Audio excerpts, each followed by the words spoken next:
আসসালামু আলাইকুম। দেখেন আজকে খামার থেকে আবার মাছ ধরে নিয়ে আসছে। তো এখানে 3টা তেলাপিয়া মাছ পাইছি আর 2টা টাকি মাছ। আর 2টা টাকি মাছ দেখেই আমার ভর্তার কথাই মাথায় আসছে যে আমি ভর্তা বানাবো আজকে এই 2টা টাকি মাছ দিয়ে। তো এখন আমি মাছগুলো কেটে নিব। এই তো আমি কেটে ধুয়ে পরিষ্কার করে নিয়েছি। এখন মাছগুলো আমি ভাজবো। তেলাপিয়া মাছ আর টাকি মাছ আমি একসাথেই ভাজবো।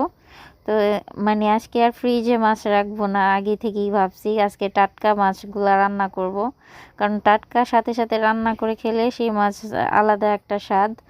এর আর স্বাদের কোনো বলার কিছু নেই। তো মাছ ধরে নিয়ে আসার সাথে সাথে ওই মাছ রান্না করলে ওইটার আলাদা একটা মজা লাগে। তো এর জন্য আজকে আর ফ্রিজে মাছ রাখি নাই।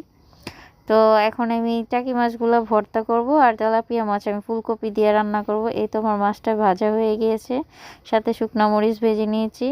আর এটা হচ্ছে আমি মূলা, বেগুন, আলু দিয়ে কাচকি শুটকি দিয়ে রান্না